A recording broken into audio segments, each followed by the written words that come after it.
जय हिंद दोस्तों, फिर से आपका स्वागत है हमारे इस घटना चक्र सीरीज में, जिसमें लोग पूर्वावलोकन कर रहे हैं भारतीय इतिहास का। और यह हमारा प्राचीन भारत का इतिहास अभी चल रहा है, जिसमें 2 वीडियो लेक्चर आ चुका है, या तीसरा वीडियो लेक्चर है। तो आप लोग अगर पहले के दोनों नहीं देखे तो लिंक मैं डिस्क्रिप्शन बॉक्स में डाल दूंगा प्लेलिस्ट का, आप लोग जाइए उसे चेक कीजिए और पूरा पूरा वीडियो देखिए और पूरा रिवाइज कीजिए अच्छे से एग्जाम पॉइंट ऑफ व्यू से, ताकि एग्जाम से पहले आप अच्छे से हिस्ट्री में प्रिपेयर कर सकें।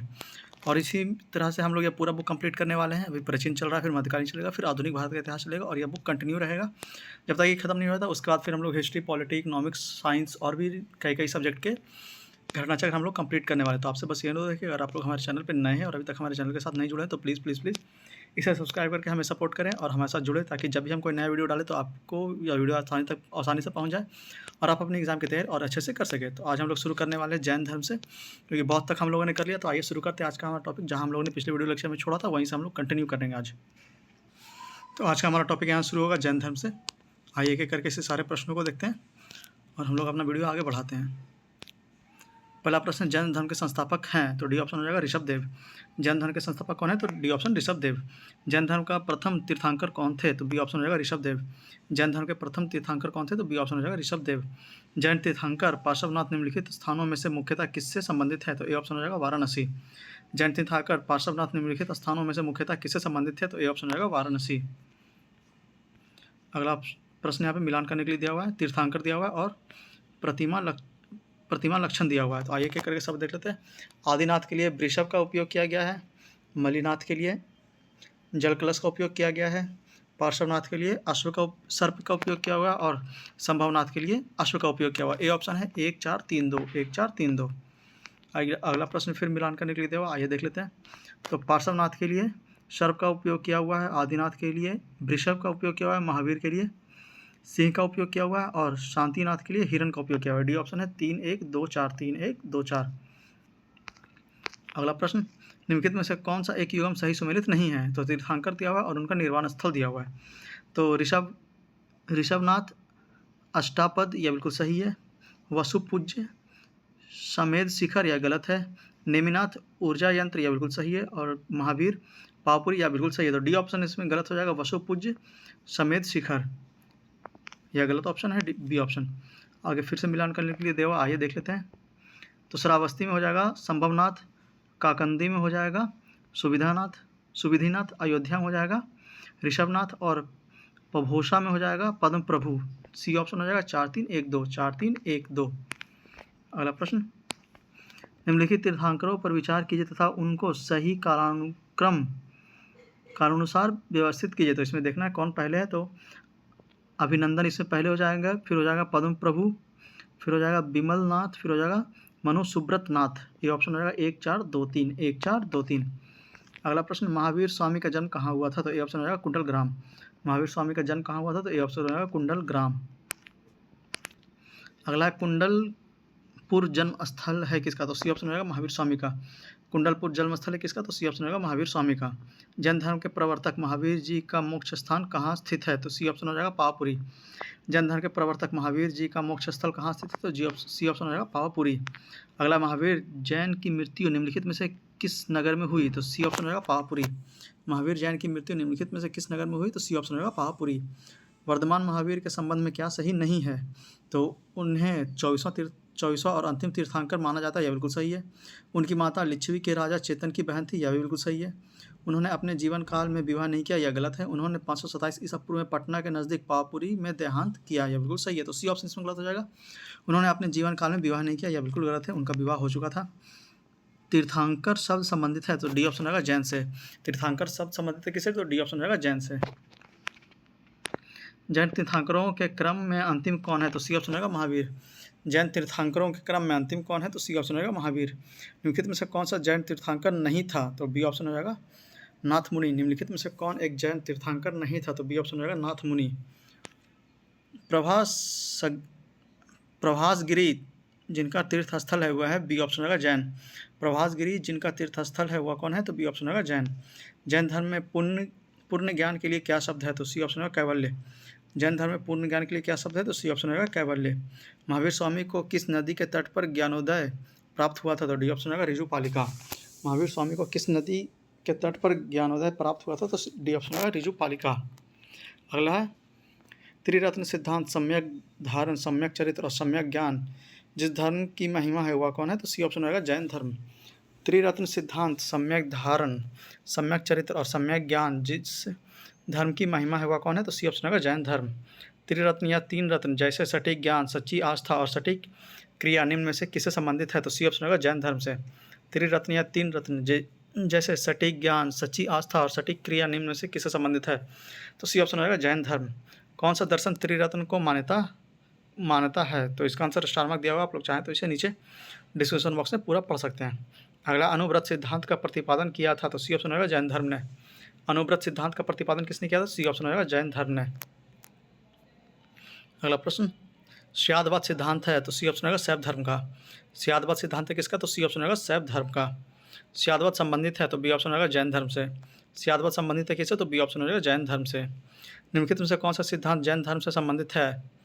तो इसमें अनेकांतवाद हो जाएगा और स्यादवाद हो जाएगा। ए ऑप्शन रहेगा 1 और 4, अनेकांतवाद और स्यादवाद। अगला प्रश्न, जैन दर्शन के अनुसार सृष्टि की रचना एवं पालन पोषण ए ऑप्शन हो जाएगा सार्वभौमिक विधान से हुआ है। जैन दर्शन के अनुसार सृष्टि की रचना एवं पालन किससे हुआ? तो ए ऑप्शन हो जाएगा सार्वभौमिक विधान से हुआ है। अगला प्रश्न, अनेकांतवाद निम्नलिखित में से किसका क्रोड़ सिद्धांत एवं दर्शन है? तो बी ऑप्शन रहेगा जैन मत का। अनेकांतवाद निम्नलिखित में से किसका क्रोड़ सिद्धांत एवं दर्शन है? तो बी ऑप्शन रहेगा जैन मत का। अगला, जैन दर्शन के संबंध में निम्नलिखित कथनों पर विचार करें। इसमें देखना कौन सा सही है। तो जैन दर्शन दो मुख्य सिद्धांतों के इर्द गिर्द घूमता है, अर्थात अनेकांतवाद और स्यादवाद। यह बिल्कुल सही है।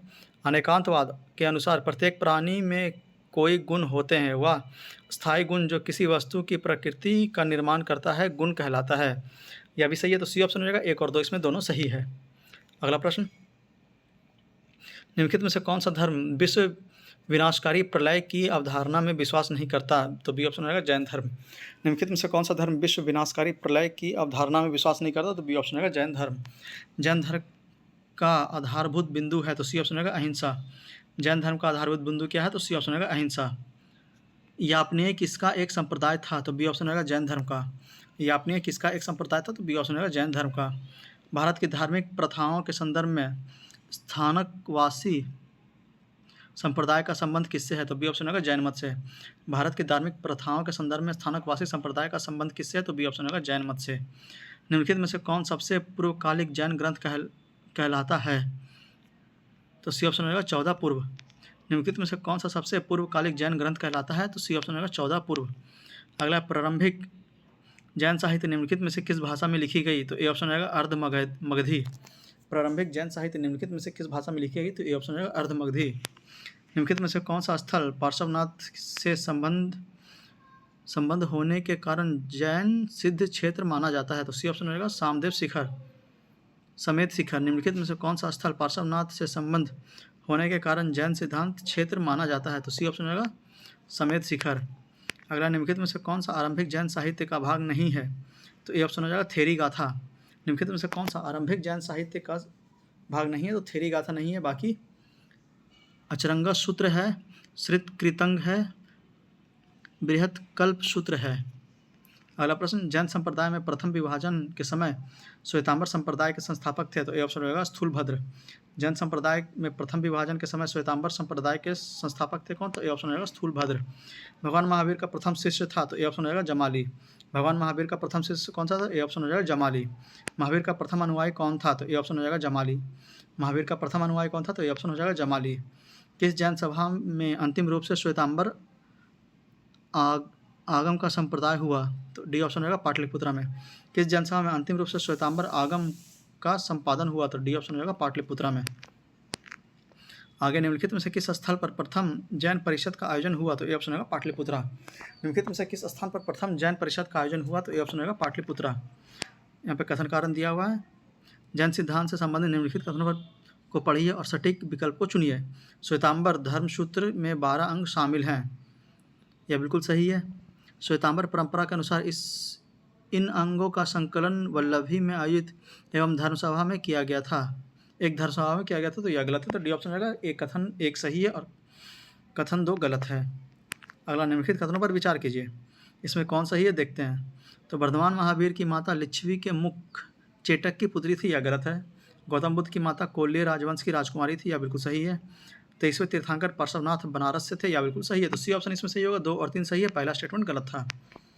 अगला प्रश्न, प्राचीन जैन धर्म के संबंध में निम्नलिखित कथनों में कौन सा एक सही है? तो इसका सी ऑप्शन सही हो जाएगा। प्रथम शक ईसा पूर्व में जैन धर्म को कलिंग के राजा खारवेल का समर्थन मिला।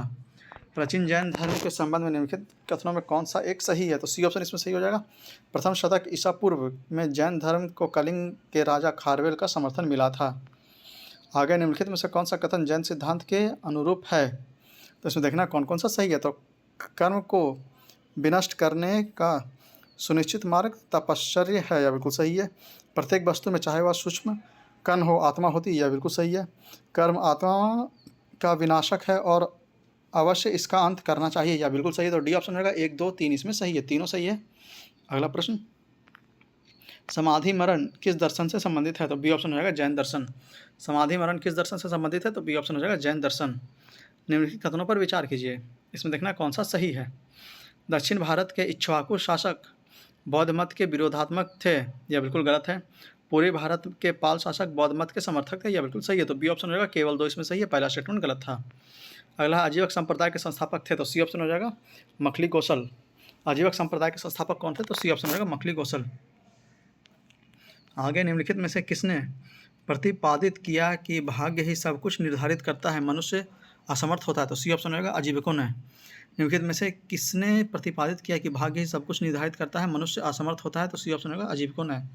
संप्रदाय जो नियति की अटलता में विश्वास करता था, बी ऑप्शन रहेगा आजीवक।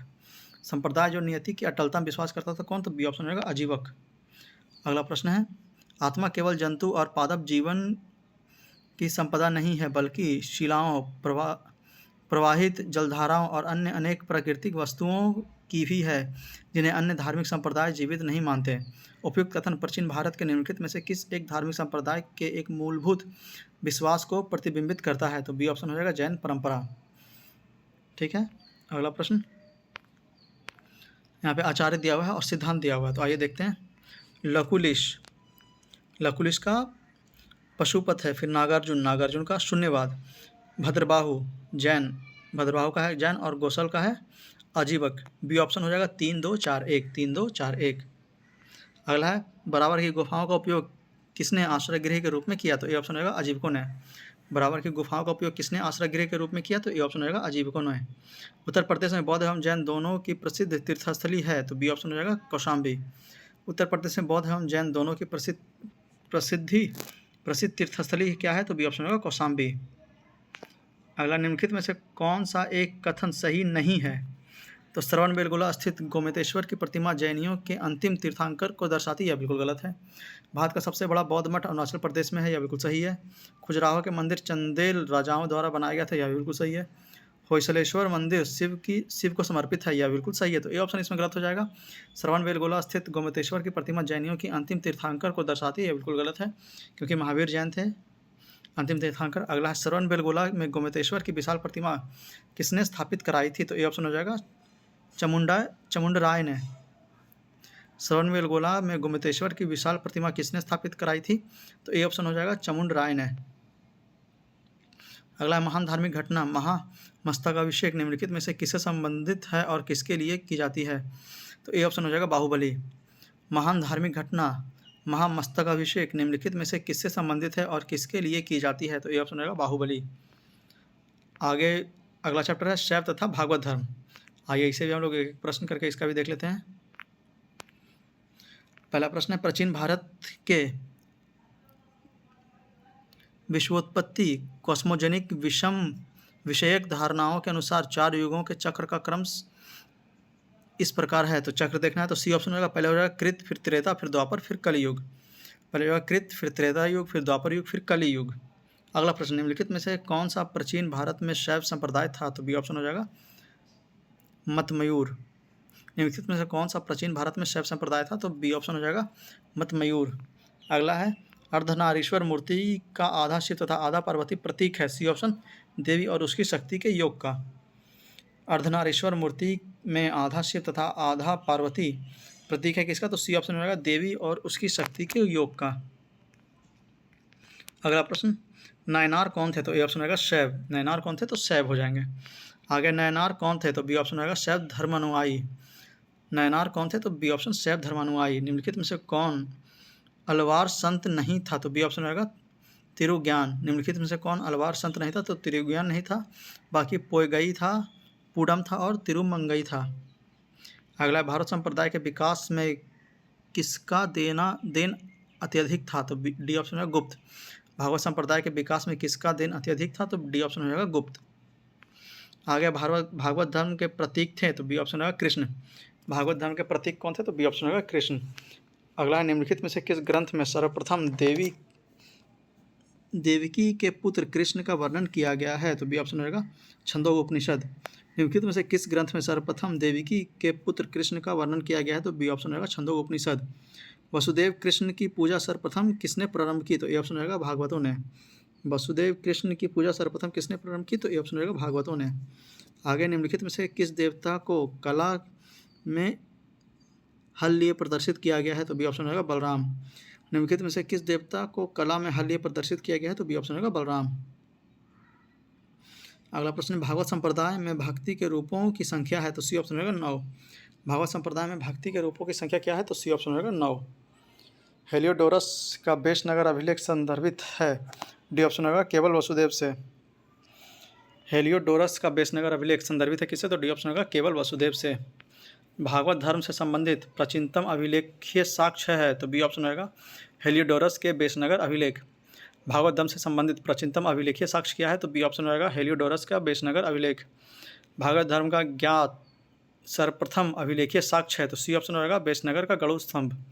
भागवत धर्म का ज्ञात सर्वप्रथम अभिलेखीय साक्ष्य क्या है? तो सी ऑप्शन रहेगा बेशनगर का गरुड़ स्तंभ। बेशनगर अभिलेख का हेलियोडोरस कहाँ का निवासी था? तो बी ऑप्शन हो जाएगा तक्षशिला। बेशनगर अभिलेख का हेलियोडोरस कहाँ का निवासी था? तो बी ऑप्शन रहेगा तक्षशिला। आगे विष्णु के किस अवतार को सागर से पृथ्वी का उद्गार करते हुए अंकित किया जाता है? तो सी ऑप्शन रहेगा वराह। विष्णु के किस अवतार को सागर से पृथ्वी के उद्गार करते हुए अंकित किया जाता है? तो सी ऑप्शन रहेगा वराह। आगे भारत में आस्तिक और नास्तिक संप्रदायों में कौन सा विभेद लक्षण है? तो सी ऑप्शन रहेगा वेदों की प्रामाणिकता में आस्था। भारत में आस्तिक और नास्तिक संप्रदायों में कौन सा विभेदक लक्षण है? तो सी ऑप्शन रहेगा वेदों की प्रामाणिकता में आस्था। आगे निम्नलिखित में से कौन मोक्ष के साधन के रूप में ज्ञान, कर्म तथा भक्ति को समान महत्व देता है? तो सी ऑप्शन रहेगा भगवत गीता। अगला है अधोलिखित में कौन सा एक गीता का मुख्य शिक्षा है? तो डी ऑप्शन हो जाएगा निष्काम कर्मयोग। अधोलिखित में कौन एक गीता का मुख्य शिक्षा है? तो डी ऑप्शन हो जाएगा निष्काम कर्मयोग। अगला भारतीय संस्कृति में निम्न में से किसे अनंग कहा गया है? तो सी ऑप्शन रहेगा काम को। भारतीय संस्कृति में निम्न में से किसे अनंग कहा गया है? तो सी ऑप्शन रहेगा काम को। अगला निम्नलिखित में से कौन प्रस्थानेत्री में संबंधित नहीं है? तो ये ऑप्शन हो जाएगा भागवत। निम्नलिखित में से कौन प्रस्थानेत्री में सम्मिलित नहीं है? तो ये ऑप्शन रहेगा भागवत नहीं है, बाकी भागवत गीता है, ब्रह्मसूत्र है और उपनिषद है। अगला प्रश्न, वह प्राचीन स्थल जहाँ 60,000 मुनियों की सभा में संपूर्ण महाभारत कथा का वाचन किया गया था? तो डी ऑप्शन रहेगा नैमिषारण्य। अगला प्रश्न है रामायण के किस कांड में राम और हनुमान की पहली भेंट का वर्णन है? तो ए ऑप्शन हो जाएगा किष्किंधा कांड।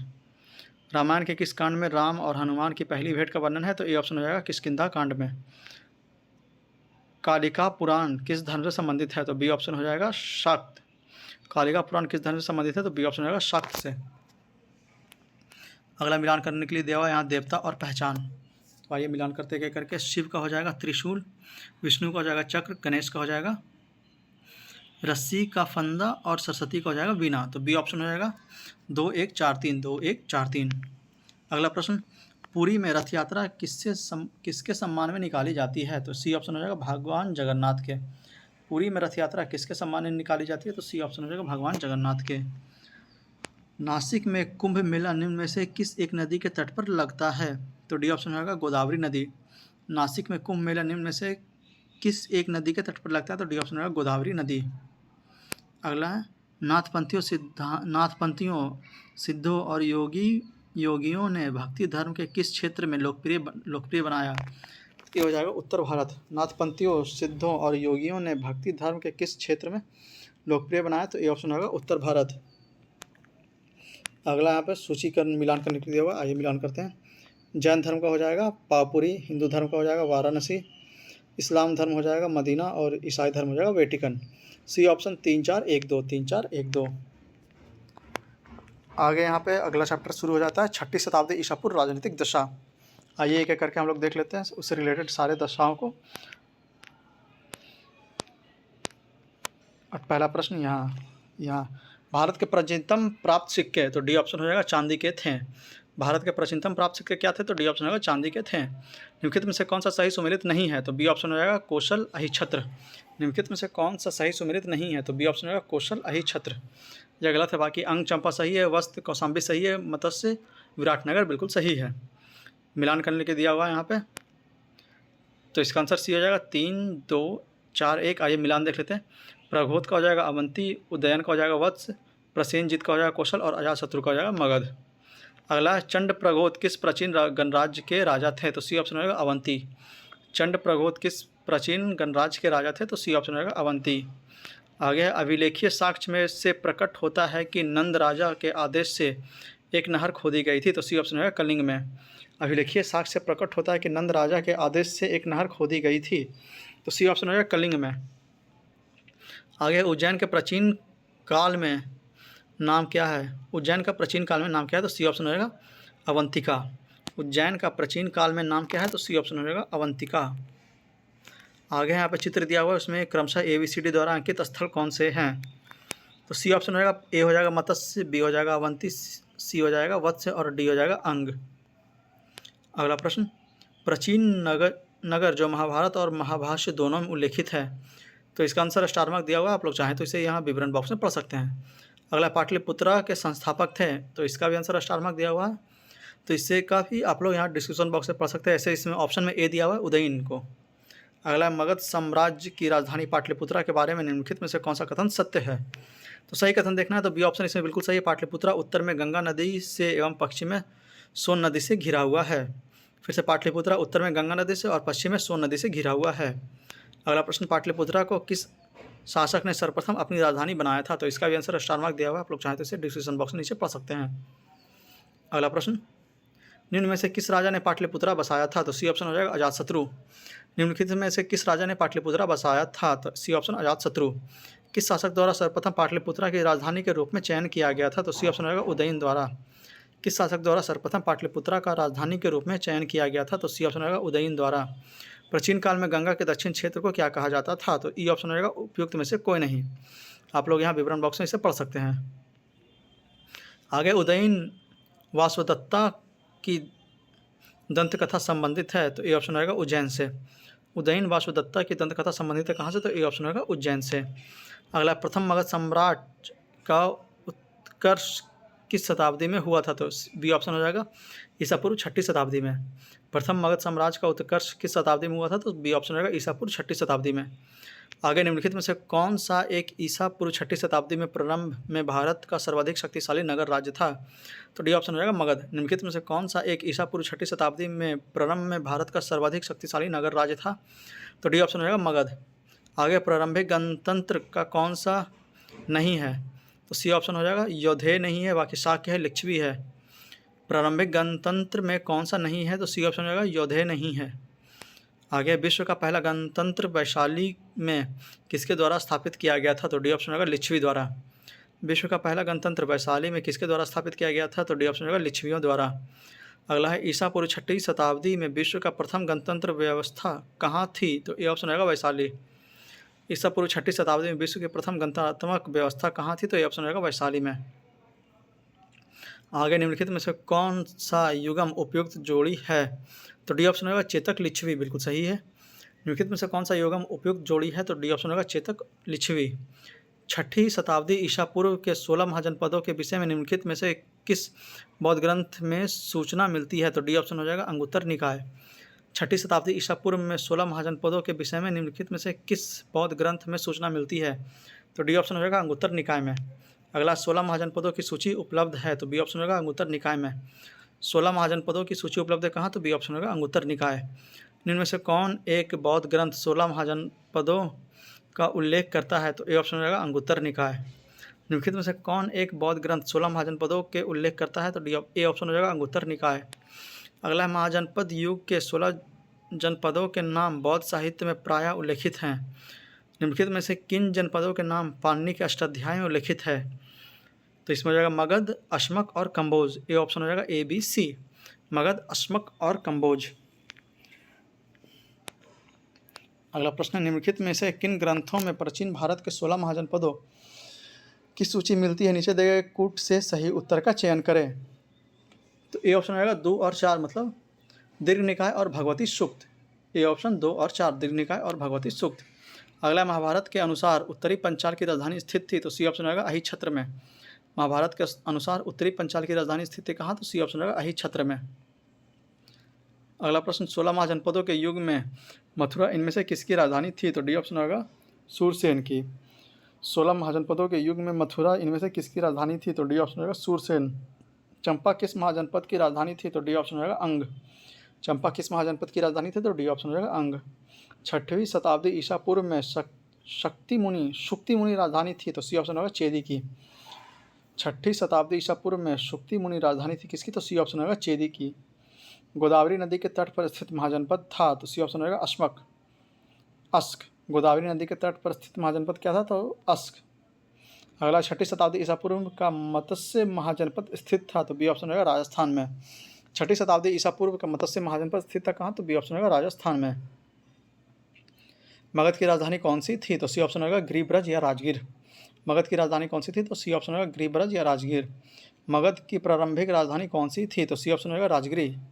मगध की प्रारंभिक राजधानी कौन सी थी, तो सी ऑप्शन होगा राजगिरी। प्राचीन महाजनपद मगध की प्रथम राजधानी कौन सी थी, तो ई ऑप्शन होगा उपयुक्त में से कोई नहीं या उपयुक्त में से एक से अधिक। तो इसमें हो जाएगा उपयुक्त में से कोई नहीं, क्योंकि आरंभिक राजधानी तो राजगीर थी। अगला, प्रारंभिक वैदिक काल के दौरान कौन सा शहर प्राचीन मगध साम्राज्य की राजधानी के रूप में कार्य करता था, तो ए ऑप्शन होगा राजगिरी। प्रारंभिक वैदिक काल के दौरान कौन सा शहर प्राचीन मगध साम्राज्य की राजधानी के रूप में कार्य करता था, तो ए हो जाएगा राजगिरी। अगला प्रश्न, निम्नलिखित में से कौन एक मगध साम्राज्य की राजधानी नहीं रही, तो डी हो जाएगा कौशाम्बी नहीं थी, गिरिब्रज थी, राजगिरी थी और पाटलिपुत्रा थी, तो कौशाम्बी नहीं थी, डी ऑप्शन। अगला, प्राचीन श्रावस्ती का नगर विन्यास किस आकृति का है, तो बी ऑप्शन हो जाएगा अर्धचंद्राकार। प्राचीन श्रावस्ती का नगर विन्यास किस आकृति का है, तो बी ऑप्शन होगा अर्धचंद्राकार। मगध के किस प्रारंभिक शासक ने राज्यारोहण के लिए अपने पिता की हत्या की एवं स्वयं इसी कारणवश अपने पुत्र द्वारा मारा गया, तो बी ऑप्शन हो जाएगा अजातशत्रु। मगध के किस प्रारंभिक शासक ने राज्यारोहण के लिए अपने पिता की हत्या की एवं स्वयं इसी कारण अपने पुत्र द्वारा मारा गया, तो बी हो जाएगा अजातशत्रु। अजातशत्रु के वंश का नाम क्या था, तो बी ऑप्शन होगा हर्यक। अजातशत्रु के वंश का नाम क्या था, तो बी ऑप्शन होगा हर्यक। राजकुमार जो अपने पिता की मृत्यु के लिए उत्तरदायी है, तो ए ऑप्शन हो जाएगा अजातशत्रु। आगे, किसने मगध साम्राज्य में बज्जी गणराज्य को हराकर आत्मसात किया, तो डी ऑप्शन हो जाएगा अजातशत्रु। किसने मगध साम्राज्य में बज्जी गणराज्य को हराकर आत्मसात किया, तो डी ऑप्शन होगा अजातशत्रु। अगला, मल्ल क्षेत्र पर मगध की सत्ता का विस्तार निम्न में से किसके शासनकाल में हुआ था, तो डी ऑप्शन होगा शिशुनाग के। मालवा क्षेत्र पर मगध की सत्ता का विस्तार निम्न में से किसके शासनकाल में हुआ था, तो डी ऑप्शन होगा शिशुनाग। अगला, मगध में नंद वंश के संस्थापक कौन थे, तो ए ऑप्शन हो जाएगा महापद्मानंद। मगध में नंद वंश के संस्थापक कौन थे, तो ए ऑप्शन होगा महापद्मानंद। अगला, मगध का कौन सा सम्राट अपरशुराम के नाम से जाना जाता है, तो डी ऑप्शन होगा महापद्मानंद। मगध का कौन सा सम्राट अपरशुराम के नाम से जाना जाता है, तो डी ऑप्शन होगा महापद्मानंद। वाराणसी को निम्नलिखित में से किसने अपनी द्वितीय राजधानी बनाया था, तो इसका आंसर स्टार मार्क दिया हुआ है, आप लोग चाहें तो नीचे डिस्क्रिप्शन बॉक्स में से पूरा पढ़ सकते हैं। अगला, नंद वंश के पश्चात मगध पर किस राजवंश का शासन किया, तो ए ऑप्शन होगा मौर्य। नंद वंश के पश्चात मगध पर किस राजवंश ने शासन किया, तो ए ऑप्शन होगा मौर्य वंश ने। अगला है, राजा नंद का उल्लेख करने वाला अभिलेखीय प्रमाण क्या है, तो ये हो जाएगा खारवेल का हाथी गुफा अभिलेख। राजा नंद का उल्लेख करने वाला अभिलेखीय प्रमाण क्या है, तो ये ऑप्शन होगा खारवेल का हाथी गुफा अभिलेख। अगला, निम्नलिखित मगध राजवंशों को कालानुक्रम व्यवस्थित कीजिए, तो पहले हो जाएगा हर्यक वंश, फिर हो जाएगा नंद वंश, फिर हो जाएगा शुंग वंश, फिर हो जाएगा मौर्य वंश। B option 4132, 4132। अगला, गौतम बुद्ध के समय की प्रसिद्ध बौद्ध जीवक जिसके दरबार में संबंधित था, तो ए ऑप्शन हो जाएगा बिंबिसार। गौतम बुद्ध के समय का प्रसिद्ध वैद्य जीवक जिसके दरबार में संबंधित था वो था ए ऑप्शन बिंबिसार।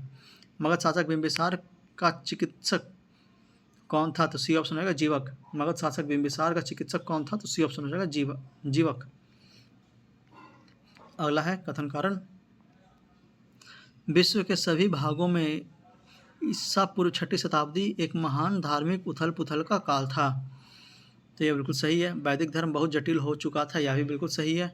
तो बी ऑप्शन होगा, दोनों ए और बी सही है। अगला प्रश्न, कालपी नगर किस नदी के तट पर स्थित है, तो बी ऑप्शन होगा यमुना। कालपी नगर किस नदी के तट पर स्थित है, तो बी ऑप्शन होगा यमुना। यहाँ पे मिलान करने के लिए दिया हुआ है उत्तर प्रदेश के प्राचीन जनपद और राजधानी। तो आइए यहाँ पे देख लेते हैं, बी ऑप्शन है 4 3 1 2। देख लेते हैं, कुरु का हो जाएगा इंद्रप्रस्थ, पांचाल का हो जाएगा अहिच्छत्र, कौशल का हो जाएगा साकेत और वत्स का हो जाएगा कौशाम्बी। अगला प्रश्न, महाजनपद और राजधानी मिलान करने के लिए दिया हुआ है। तो मत्स्य का हो जाएगा विराटनगर, कुरु का हो जाएगा इंद्रप्रस्थ, शूरसेन का हो जाएगा मथुरा और अश्मक का हो जाएगा पोतन। सी ऑप्शन होगा 3 4 1 2, 3 4 1 2।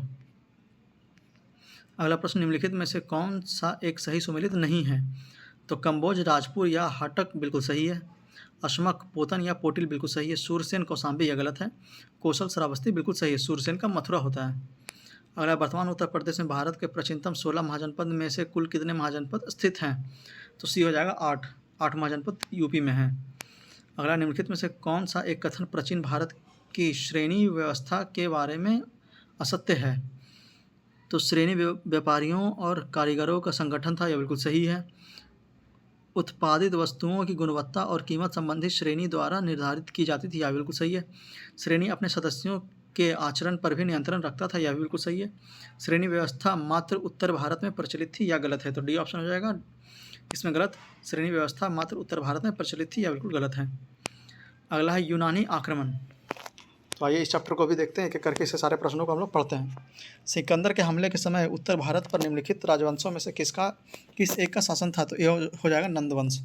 सिकंदर के हमले के समय उत्तर भारत पर निम्नलिखित राजवंशों में से किस एक का शासन था, तो ये ऑप्शन होगा नंद वंश। निम्नलिखित में से मगध का कौन सा राजा सिकंदर महान के समकालीन था, तो बी ऑप्शन हो जाएगा धनानंद। निम्नलिखित में से मगध का कौन सा राजा सिकंदर महान के समकालीन था, तो बी ऑप्शन हो जाएगा धनानंद।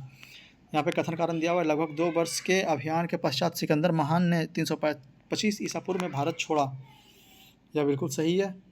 वह चंद्रगुप्त मौर्य से पराजित हुआ था, यह बिल्कुल गलत है। तो सी ऑप्शन हो जाएगा ए सही है परंतु आर गलत है। अगला प्रश्न, युद्ध भूमि में बड़ी संख्या में सैनिकों के मारे जाने अथवा आहत हो जाने के बाद किस भारतीय गण अथवा राज्य की स्त्रियों ने सिकंदर के विरुद्ध शस्त्र धारण किया था, तो डी ऑप्शन होगा मसग। युद्ध भूमि में बड़ी संख्या में सैनिकों के मारे जाने अथवा आहत हो जाने के बाद किस भारतीय गण अथवा राज्य की स्त्रियों ने सिकंदर के विरुद्ध शस्त्र धारण किया था, तो डी ऑप्शन हो जाएगा मसग। अगला, भारत में सिकंदर की सफलता निम्नलिखित कारणों में से थी, तो उस समय भारत में कोई केंद्रीय सत्ता नहीं थी, यह बिल्कुल सही है। उसकी फौज बेहतर थी, यह भी बिल्कुल सही है। उसने देशद्रोही शासकों से सहायता मिली, यह भी बिल्कुल सही है। वह एक अच्छा प्रशासक था, यह बिल्कुल गलत है। तो बी ऑप्शन इसमें हो जाएगा 1 2 और 3 इसमें सही है। अगला प्रश्न, उस वीर भारतीय राजा का नाम बताएं जिसे सिकंदर ने झेलम नदी के तट पर पराजित किया था, तो बी ऑप्शन होगा पुरु या पोरस। पोरस की लड़ाई हुई थी। अगला प्रश्न है, निम्नलिखित में से कौन सिकंदर के साथ भारत में नहीं आया था, तो सी ऑप्शन होगा डाइमेकस नहीं आया था, बाकी नियार्कस आया था, अनेस्टिक्रिटस आया था, अरिस्टोबुलस आया था। तो सी ऑप्शन डाइमेकस नहीं आया था। अगला है मौर्य साम्राज्य। आइए इसके प्रश्नों को एक एक करके हम लोग हल करते हैं। और इसका पहला प्रश्न यहाँ है, प्रथम भारतीय साम्राज्य स्थापित किया गया था, तो सी ऑप्शन होगा चंद्रगुप्त मौर्य द्वारा। प्रथम भारतीय साम्राज्य स्थापित किया गया था किसके द्वारा, तो सी ऑप्शन होगा चंद्रगुप्त मौर्य के द्वारा। अगला, भारत में पहले साम्राज्य की स्थापना किस शासक के द्वारा की गई थी, तो ए ऑप्शन होगा चंद्रगुप्त मौर्य। भारत में पहले साम्राज्य की स्थापना किस शासक के द्वारा की गई थी, तो ए ऑप्शन होगा चंद्रगुप्त मौर्य। अगला, निम्नलिखित में से कौन सा सबसे पुराना राजवंश है, तो बी ऑप्शन होगा मौर्य। इन सभी में सबसे पुराना मौर्य है।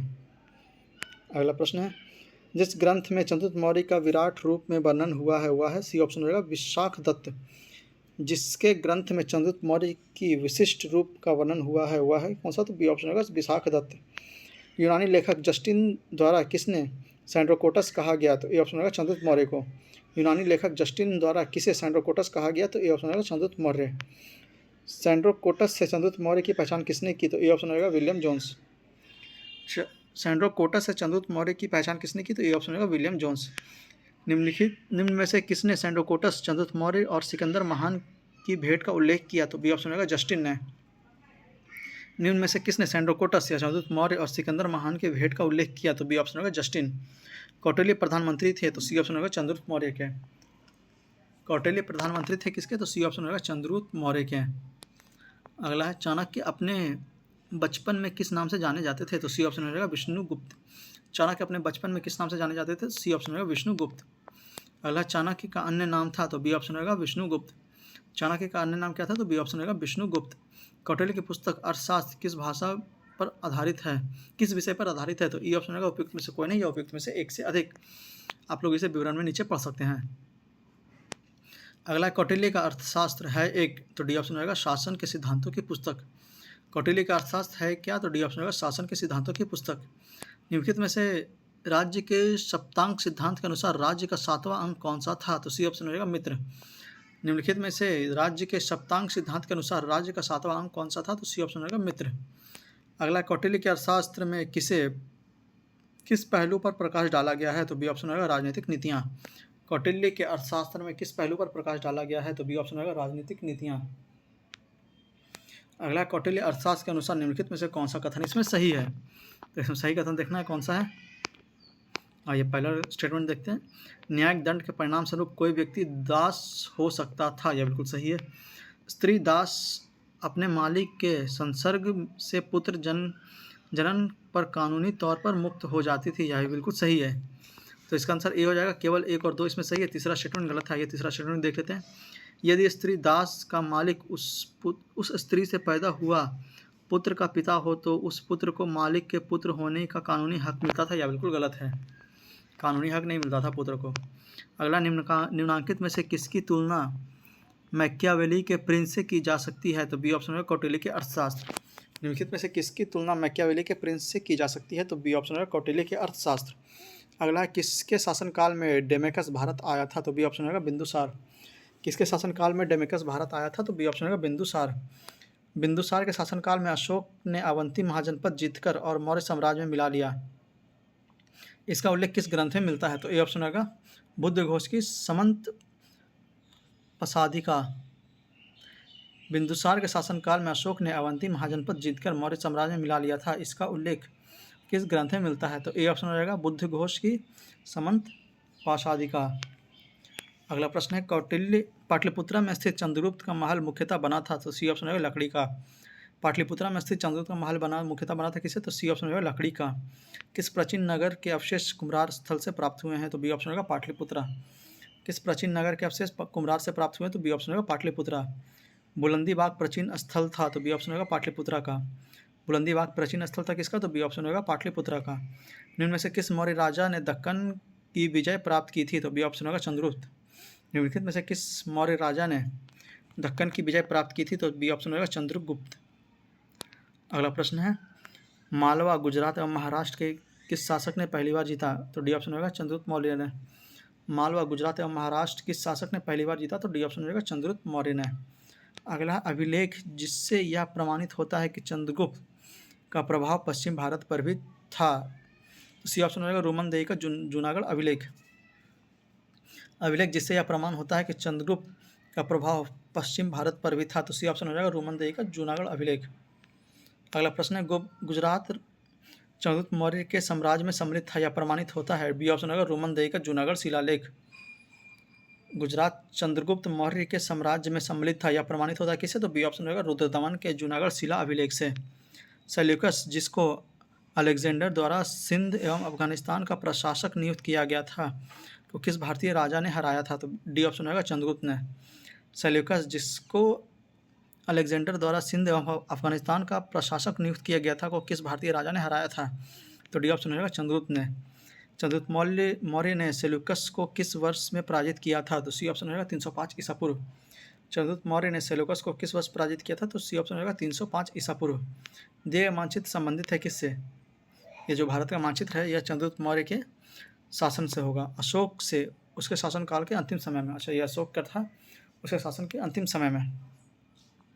किसने सहिष्णुता, उदारता और करुणा के त्रिविध आधार पर राजमार्ग की स्थापना की थी? तो ये ऑप्शन होगा अशोक ने। किसने सहिष्णुता, उदारता और करुणा के त्रिविधि आधार पर राजमार्ग की स्थापना की थी, राजधर्म की? तो ये ऑप्शन हो जाएगा अशोक ने।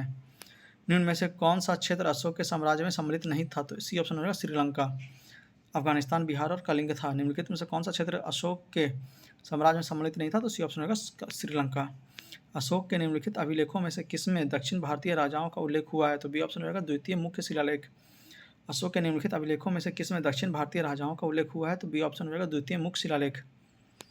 अगला, भारत का प्रथम अस्पताल एवं औषधि बाग निर्माण करवाया था? तो ये ऑप्शन होगा अशोक ने। भारत का प्रथम अस्पताल एवं औषधि बाग निर्माण कराया था किसने? तो ये ऑप्शन होगा अशोक ने। अशोक ने बौद्ध होते हुए भी हिंदू धर्म में आस्था नहीं छोड़ी, इसका प्रमाण है? तो सी ऑप्शन होगा देवी नाम प्रिय की उपाधि। अशोक ने बौद्ध होते हुए भी हिंदू धर्म में आस्था नहीं छोड़ी, इसका प्रमाण क्या है? तो देव नाम प्रिय की उपाधि, सी ऑप्शन। अगला, निम्नलिखित में से किस स्रोत में अशोक के राज्यकाल की तृतीय बौद्ध समिति होने का उल्लेख मिलता है? तो यह हो जाएगा बी ऑप्शन 2 और 3, मतलब दीपवंश और महावंश में। निम्नलिखित में से किस स्रोत में अशोक के राजकाल में तृतीय बौद्ध समिति होने का उल्लेख मिलता है? तो बी ऑप्शन होगा 2 और 3, मतलब दीपवंश और महावंश में। अगला प्रश्न, अशोक के शासनकाल में बौद्ध सभा किस नगर में आयोजित की गई थी? तो बी ऑप्शन होगा पाटलिपुत्रा। अशोक के शासनकाल में बौद्ध सभा किस नगर में आयोजित की गई थी? तो बी ऑप्शन होगा पाटलिपुत्रा में। निम्नलिखित मौर्य शासक बौद्ध धर्म के अनुयायी थे? तो डी ऑप्शन होगा 2 और 4, मतलब अशोक और दशरथ। निम्नलिखित मौर्य शासक बौद्ध धर्म के अनुयायी कौन कौन थे? तो अशोक और दशरथ थे। तो डी ऑप्शन होगा 2 और 4। रज्जुक थे? तो बी ऑप्शन हो जाएगा मौर्य शासन में अधिकारी। रज्जुक क्या थे? तो बी ऑप्शन होगा मौर्य शासन में अधिकारी। अगला है, सार्थवाह किसे कहते थे? तो बी ऑप्शन हो जाएगा व्यापारियों के काफिले को। सार्थवाह किसे कहते थे? तो बी ऑप्शन होगा व्यापारियों के काफिले को। अगला, निम्नलिखित में से कौन सा अधिकारी मौर्य प्रशासन का भाग नहीं था? तो ए ऑप्शन हो जाएगा अग्रहारिक। निम्नलिखित में से कौन सा अधिकारी मौर्य प्रशासन का भाग नहीं था? तो ए ऑप्शन हो जाएगा अग्रहारिक। अगला, सारनाथ स्तंभ का निर्माण किया था? तो बी ऑप्शन हो जाएगा अशोक ने। सारनाथ स्तंभ का निर्माण किसने किया था? तो बी ऑप्शन हो जाएगा अशोक ने। निम्नलिखित में से किससे सर्वश्रेष्ठ स्तूप मानते हैं? तो सी ऑप्शन हो जाएगा सांची। निम्नलिखित में से किसे सर्वश्रेष्ठ स्तूप मानते हैं? तो सी ऑप्शन हो जाएगा सांची। अगला, सांची के स्तूप किस शासक ने बनवाया था? तो बी ऑप्शन हो जाएगा अशोक ने। सांची का स्तूप किस शासक ने बनवाया था? तो बी ऑप्शन हो जाएगा अशोक। सांची का स्तूप किसने बनवाया था? तो डी ऑप्शन हो जाएगा अशोक ने। सांची का स्तूप किसने बनवाया? तो डी ऑप्शन अशोक। विश्व प्रसिद्ध पर्यटक स्थल सांची का प्राचीन नाम यह भी था? तो ए ऑप्शन हो जाएगा काकनाम। विश्व प्रसिद्ध पर्यटक स्थल सांची का प्राचीन नाम क्या था? तो ए ऑप्शन हो जाएगा काकनाम। अगला प्रश्न, बहरूत का स्तूप किस राजवंश की कला का सुंदर उदाहरण है? तो डी ऑप्शन हो जाएगा शुंगकालीन स्थापना। भरूच का स्तूप किस राजवंश की कला का सुंदर उदाहरण है? तो डी ऑप्शन होगा शुंगकालीन स्थापत्य। निम्नलिखित में से किस स्तूप के तोरण द्वार पर अशोक एवं उसकी 2 रानियों के साथ बोधिवृक्ष तीर्थयात्रा का अंकन मिलता है? तो बी ऑप्शन होगा सांची। निम्नलिखित में से किस स्तूप के तोरण द्वार पर अशोक एवं उसकी 2 रानियों के साथ बोधि वृक्ष तीर्थयात्रा का अंकन मिलता है? बी ऑप्शन हो जाएगा सांची। यहाँ पर सुमेलित करने के लिए देव स्थान और स्मारक या भवनावशेष। तो इसका आंसर सी हो जाएगा 2, 3, 1, 4। आइए मिलान करके देखते हैं। कौशाम्बी हो जाएगा घोषिताराम मठ, कुशीनगर हो जाएगा राणा भार स्तूप, सारनाथ हो जाएगा धमेख स्तूप और श्रावस्ती हो जाएगा सहेत महेत। C option 2, 3, 1, 4। अगला प्रश्न है, तीर्थ यात्रा के समय सम्राट अशोक निम्नलिखित स्थानों पर गए थे, उन्होंने किस मार्ग का अनुसरण किया था?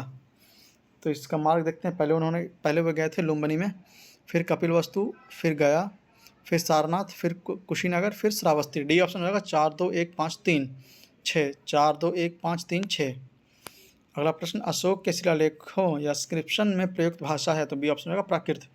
अशोक के शिलालेखों इंस्क्रिप्शन में प्रयुक्त भाषा क्या है? तो बी ऑप्शन होगा प्राकृत। अगला प्रश्न, निम्नांकित में से कौन सा अशोककालीन अभिलेख खरोष्ठी लिपि में है? तो सी ऑप्शन हो जाएगा शाहबाज गढ़ी। निम्नलिखित में से कौन सा अशोककालीन अभिलेख खरोष्ठी लिपि में है, तो सी ऑप्शन हो जाएगा शाहबाज गढ़ी। पत्थर पर प्राचीनतम शिलालेख किस भाषा में है, तो सी ऑप्शन हो जाएगा प्राकृत। पत्थर पर प्राचीनतम शिलालेख किस भाषा में है, तो सी ऑप्शन हो जाएगा प्राकृत। ब्राह्मी लिपि का प्रथम उद्वाचन किस पर उत्कीर्ण अक्षरों से किया गया है, तो ए ऑप्शन हो जाएगा पत्थर की पट्टियों पर। ब्राह्मी लिपि का प्रथम उद्वाचन किस पर अकृत अक्षरों से किया गया है, तो ए ऑप्शन हो जाएगा पत्थर की पट्टियों पर। अगला, अशोक के शिलालेखों को सर्वप्रथम किसने पढ़ा था, तो सी ऑप्शन होगा जेम्स प्रिंसप। अशोक के अभिलेखों को सर्वप्रथम पढ़ा था किसने, तो ए ऑप्शन होगा जेम्स प्रिंसप। ब्राह्मी लिपि का सर्वप्रथम किसने पढ़ा था, तो डी ऑप्शन होगा जेम्स प्रिंसप। ब्राह्मी लिपि को सर्वप्रथम किसने पढ़ा, तो डी ऑप्शन होगा जेम्स प्रिंसप। अशोक के शिलालेखों को पढ़ने वाला प्रथम अंग्रेज कौन था, तो डी ऑप्शन होगा जेम्स प्रिंसप। अशोक के शिलालेखों को पढ़ने वाला प्रथम अंग्रेज कौन था, तो डी ऑप्शन होगा जेम्स प्रिंसप। सम्राट अशोक के राज्यादेशों का सबसे पहले विकुटन या डिसाइफन किसने किया था, तो बी ऑप्शन होगा जेम्स प्रिंसप। सम्राट अशोक के राज्यादेशों का सबसे पहले विकुटन या डिसाइफन किसने किया था, तो बी ऑप्शन हो जाएगा जेम्स प्रिंसप। मौर्य साम्राज्य में पेशावर के निकट उत्तर पश्चिम भाग में अशोक के शिलालेख थे, तो डी ऑप्शन हो जाएगा खरोष्ठी लिपि में। मौर्य साम्राज्य के पेशावर के निकट उत्तर पश्चिम भाग में अशोक के शिलालेख थे किसने, तो डी ऑप्शन हो जाएगा खरोष्ठी लिपि में। अगला, वह स्थान जहाँ प्राक् अशोक ब्राह्मी लिपि का पता चलता है, तो बी ऑप्शन हो जाएगा अनुराधापुरम। वह स्थान जहाँ प्राक् अशोक ब्राह्मी लिपि का पता चलता है, तो बी ऑप्शन होगा अनुराधापुरम। प्राचीन भारत में निम्नलिखित में से कौन एक लिपि दाईं ओर से बाईं ओर लिखी जाती थी, तो डी ऑप्शन हो जाएगा खरोष्ठी। प्राचीन भारत में निम्नलिखित में से कौन सी एक लिपि दाईं ओर से बाईं ओर लिखी जाती थी, तो डी ऑप्शन है खरोष्ठी। निम्नलिखित में से प्राचीन भारत की कौन सी लिपि दाएं से बाईं ओर लिखी जाती थी, सी ऑप्शन हो जाएगा खरोष्ठी लिपि। आगे, अशोक का अपना शिलालेखों में सामान्यतः जिस नाम का उल्लेख मिलता है वह है, तो डी ऑप्शन हो जाएगा प्रियदर्शी। अशोक का अपने शिलालेखों में सामान्यतः जिस नाम का उल्लेख मिलता है वह कौन सा, तो डी ऑप्शन होगा प्रियदर्शी। अगला प्रश्न है, अपने शिलालेखों में अशोक सामान्यतः किस नाम से जाने जाते हैं, तो बी ऑप्शन होगा प्रियदर्शी। अपने शिलालेखों में अशोक सामान्यतः किस नाम से जाने जाते हैं, तो बी ऑप्शन होगा प्रियदर्शी। अभिलेखों के किस शासक का उल्लेख प्रियदर्शी एवं देवनाम प्रिय के रूप में किया गया है, तो बी ऑप्शन होगा अशोक। अभिलेखों में किस शासक का उल्लेख प्रियदर्शी एवं देवनाम प्रिय के रूप में किया गया है, तो बी ऑप्शन होगा अशोक। निम्नलिखित वक्तव्यों में कौन सा एक वक्तव्य अशोक के प्रस्तर स्तंभों के बारे में गलत है, तो इस पर बढ़िया पॉलिश है, यह बिल्कुल सही है। यह अखंड है, यह भी सही है। स्तंभों का शैफ्ट शंडाकार है, यह बिल्कुल सही है। यह स्थापत्य संरचना का भाग है, यह बिल्कुल गलत है, तो डी ऑप्शन इसमें गलत हो जाएगा। यह स्थापत्य संरचना का भाग है, यह गलत है। आगे, निम्नलिखित में से किस उभरदरार मूर्ति शिल्प या रिलीफ स्कल्पचर शिलालेख में अशोक के प्रस्तर के रूप चित्र के साथ रानियों अशोक या राजा अशोक उल्लिखित है, तो ए ऑप्शन हो जाएगा कंगनहल्ली में, कंगनहल्ली, ये ऑप्शन कंगनहल्ली। अगला, निम्नलिखित में से किस एक अभिलेख में अशोक के व्यक्तिगत नाम का उल्लेख मिलता है, तो डी ऑप्शन होगा मास्की। निम्नलिखित में से किस एक अभिलेख में अशोक के व्यक्तिगत नाम का उल्लेख मिलता है, तो डी ऑप्शन होगा मास्की। निम्नलिखित अभिलेखों में से किस एक में अशोक नाम उल्लेखित है, तो डी ऑप्शन होगा मास्की के लघु शिलालेख में। निम्नलिखित अभिलेखों में से किस एक में अशोक का नाम उल्लेखित है, तो डी ऑप्शन होगा मास्की के लघु शिलालेख में। निम्नलिखित अभिलेखों में से किस में अशोक का नाम नामोल्लेखित हुआ है, तो ए ऑप्शन होगा गुर्जरा। निम्नलिखित अभिलेखों में से किस में अशोक का नाम उल्लेख हुआ है, तो ए ऑप्शन होगा गुर्जरा। आगे, अशोक का रोमनदेही स्तंभ संबंधित है किससे, तो ए ऑप्शन होगा बुद्ध के जन्म से। अशोक का रोमनदेही स्तंभ संबंधित है किससे, तो ए ऑप्शन होगा बुद्ध के जन्म से। अगला प्रश्न हो जाएगा, गुर्जरा लघु शिलालेख जिसमें अशोक का नाम उल्लेख किया गया है कहाँ स्थित है, तो बी ऑप्शन हो जाएगा मध्य प्रदेश के दतिया जिले में। गुर्जरा लघु शिलालेख जिसमें अशोक का नाम नामोल्लिखित किया गया है कहाँ स्थित है, तो बी ऑप्शन होगा मध्य प्रदेश के दतिया जिले में। केवल वह स्तंभ जिसमें अशोक ने स्वयं को मगध का सम्राट बताया है, तो डी ऑप्शन होगा भब्रू स्तंभ लेख। केवल वह स्तंभ जिसमें अशोक ने स्वयं को मगध का सम्राट बताया है, तो डी ऑप्शन होगा भब्रू स्तंभ। कालसी प्रसिद्ध है, तो सी ऑप्शन अशोक के शिलालेख के कारण। कालसी प्रसिद्ध है किसके लिए, तो अशोक के शिलालेख के कारण। अगला, उत्तराखंड में सम्राट अशोक के शिलालेखों की एक प्रति कहाँ मिली थी, तो डी ऑप्शन हो जाएगा कालसी में। उत्तराखंड में सम्राट अशोक के शिलालेखों की एक प्रति कहाँ मिली थी, तो डी ऑप्शन हो जाएगा कालसी में। निम्नलिखित युगों पर विचार कीजिए, अशोक के प्रमुख शिलालेख और वह स्थान तो यहाँ पे देखना मिलान करने के लिए दिया हुआ है, तो बी ऑप्शन इसमें, अच्छा इसमें देखना कितना सही है। तो धौती उड़ीसा, एरागुड्डी आंध्र प्रदेश, जौगढ़ मध्य प्रदेश और कालसी कर्नाटक। तो कालसी तो गलत है क्योंकि ये उत्तराखंड में है, और एक और इसमें गलत है, तो इसमें बी ऑप्शन होगा, केवल 2 युगम इसमें सही है। अगला, निम्नलिखित में से अशोक का कौन सा शिलालेख धार्मिक संश्लेषण या समन्वय के बारे में कहता है? तो ए ऑप्शन हो जाएगा 12वां शिलालेख। निम्नलिखित में से अशोक का कौन सा शिलालेख धार्मिक संश्लेषण के बारे में कहता है? तो ए ऑप्शन हो जाएगा 12वां शिलालेख। कलिंग युद्ध के विजय तथा क्षतियों का वर्णन अशोक के किस शिलालेख या रॉक एडिक्ट में है? तो डी ऑप्शन हो जाएगा 13वां शिलालेख 13। कलिंग युद्ध के विजय तथा क्षतियों का वर्णन अशोक के किस शिलालेख या रॉक एडिक्ट में है? तो शिलालेख 13वां नंबर में। कलिंग युद्ध का विवरण हमें ज्ञात होता है, तो ए ऑप्शन हो जाएगा 13वां शिलालेख द्वारा। कलिंग युद्ध का विवरण हमें ज्ञात होता है कहाँ से? तो ए ऑप्शन हो जाएगा 13वां शिलालेख द्वारा। अगला है, किस अभिलेख में कलिंग विजय का वर्णन है? तो डी ऑप्शन होगा हाथी गुफा अभिलेख। किस अभिलेख में कलिंग विजय का वर्णन है? तो डी ऑप्शन होगा हाथी गुफा अभिलेख। अशोक के निम्न अभिलेखों में से पूर्ण रूपेण धार्मिक सहिष्णुता के प्रति समर्पित कौन सा अभिलेख है? तो बी ऑप्शन होगा शिलालेख 12। अशोक के निम्न अभिलेखों में से पूर्ण रूपेण धार्मिक सहिष्णुता के प्रति समर्पित कौन सा अभिलेख है? तो बी ऑप्शन होगा शिलालेख 12। अगला, निम्नलिखित में से किस शासक ने अपनी प्रजा को इस अभिलेख के माध्यम से परामर्श दिया था? कोई व्यक्ति जो अपने संप्रदाय को महिमा मंडित करने की दृष्टि से अपने धार्मिक संप्रदाय की प्रशंसा करता है या अपने संप्रदाय के प्रति अत्यधिक भक्ति के कारण अन्य संप्रदायों की निंदा करता है, वह अपितु अपने संप्रदाय को गंभीर रूप से हानि पहुंचाता है? तो ये ऑप्शन हो जाएगा अशोक ने। यह प्रवचन अशोक का था। अगला, अशोक के जो प्रमुख शिलालेख रॉक एडिक्ट सामान्य राज्य के विषय में हमें बताते हैं उनमें सम्मिलित है कौन कौन सा? तो सी ऑप्शन हो जाएगा दूसरा और 13वां नंबर शिलालेख। अशोक के जो प्रमुख शिलालेख या रॉक एडिक्ट हैं संगम राज्य के विषय में हमें बताते हैं उनमें सम्मिलित कौन कौन सा है? तो दूसरा और 13वां शिलालेख। अगला प्रश्न है, निम्नलिखित में से किस दक्षिणी राज्य का उल्लेख अशोक के अभिलेखों में नहीं है? तो सातवाहन का नहीं है, बाकी चोल, पांडे और सत्यपुत्र का है। सातवाहन का नहीं है। टालमी फिलाडेल्फियस जिसके साथ अशोक के राजनयिक संबंध थे कहाँ का शासक था? तो बी ऑप्शन हो जाएगा मिस्र का। टालमी फिलाडेल्फियस जिसके साथ अशोक के राजनयिक संबंध थे कहाँ का शासक था? तो बी ऑप्शन होगा मिस्र का। अशोक का समकालीन तुरमय कहाँ का राजा था? तो ए ऑप्शन हो जाएगा मिस्र का।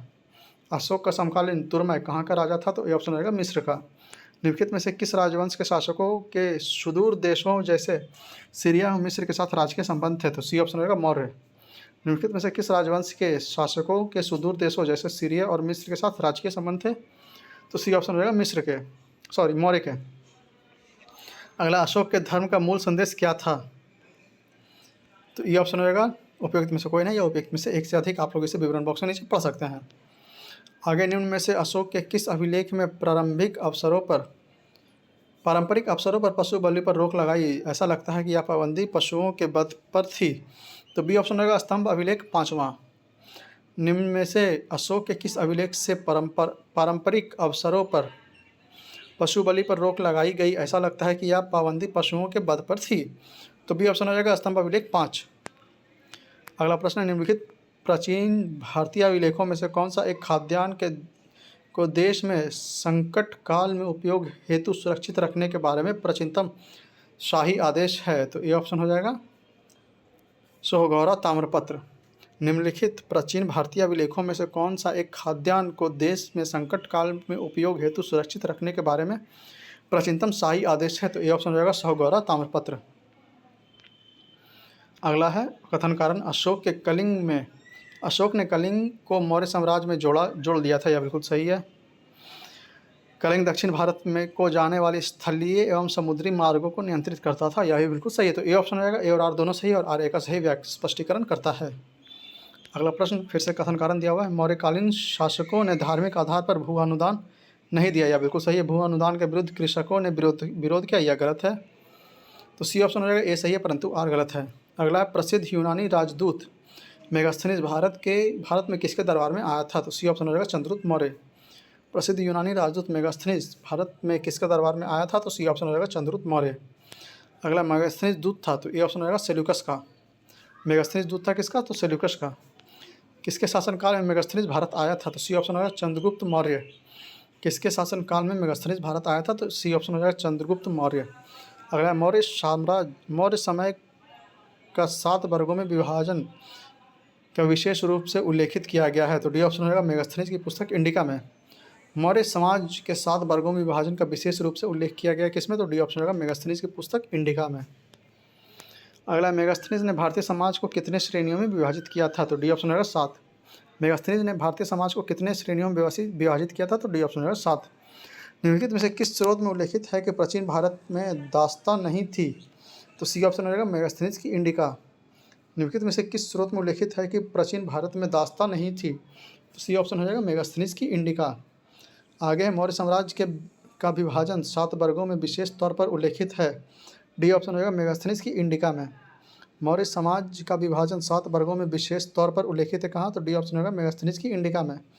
मौर्य काल में टैक्स को छुपाने या चोरी के लिए इनमें से क्या दंड दिया जाता था? तो ए ऑप्शन होगा मृत्यु दंड। मौर्य काल में टैक्स को छुपाने या चोरी के लिए इनमें से क्या दंड दिया जाता था? तो ए ऑप्शन होगा मृत्यु दंड। अगला है, वह स्रोत जिसमें पाटलिपुत्रा के प्रशासन का वर्णन उपलब्ध है? तो सी ऑप्शन हो जाएगा इंडिका। वह स्रोत जिसमें पाटलिपुत्रा के प्रशासन का वर्णन उपलब्ध है कहाँ? तो सी ऑप्शन होगा इंडिका। निम्नलिखित में से कौन सा स्रोत मौर्यों के नगर प्रशासन का विस्तृत विवरण प्रस्तुत करता है? तो बी ऑप्शन होगा मेगास्थनीज की इंडिका। निम्नलिखित में से कौन स्रोत मौर्य के नगर प्रशासन के विस्तृत विवरण प्रस्तुत करता है? तो बी ऑप्शन होगा मेगास्थनीज की इंडिका।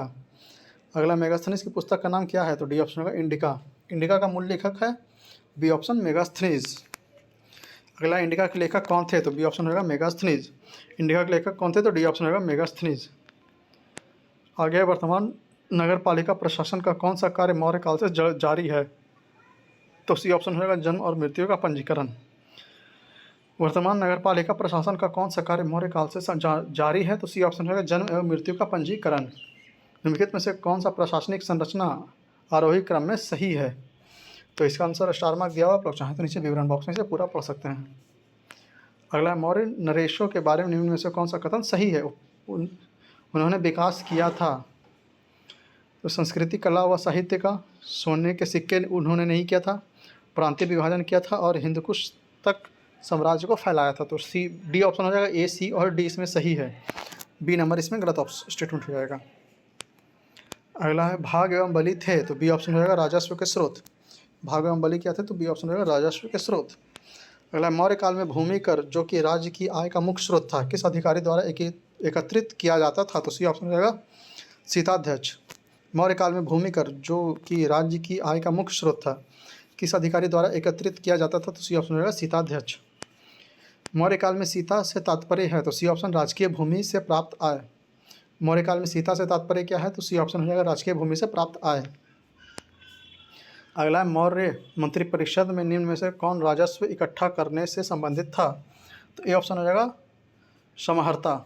मौर्य मंत्रिपरिषद में निम्न में से कौन राजस्व इकट्ठा करने से संबंधित था? तो ए ऑप्शन हो जाएगा समहर्ता।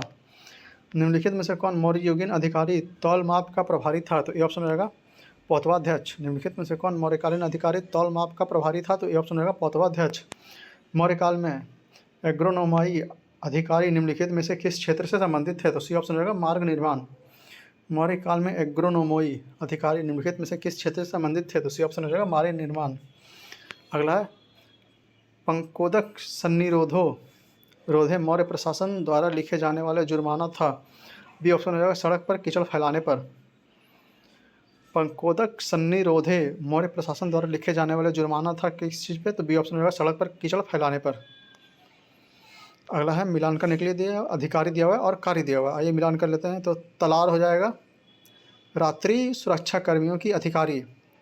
पटकोल हो जाएगा ग्रामीण कर वसूली करने वाला अधिकारी। सहस्राधिपति हो जाएगा चोरी डकैती के मुकदमों का अधिकारी और बलाधिप हो जाएगा चुंगी का सुरक्षक। बी ऑप्शन हो जाएगा 3 4 2 1 3 4 2 1। अगला, मौर्य काल में शिक्षा का सर्वाधिक प्रसिद्ध केंद्र था? तो सी ऑप्शन हो जाएगा तक्षशिला।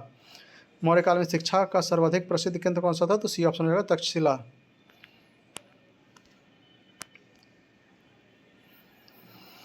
अगला, कौटिल्य के अर्थशास्त्र के अनुसार मौर्यकालीन न्याय व्यवस्था में निम्नलिखित न्यायालय अस्तित्व में थे? तो डी ऑप्शन हो जाएगा 2 और 4, मतलब धर्मस्थलीय और कंटक शोधन।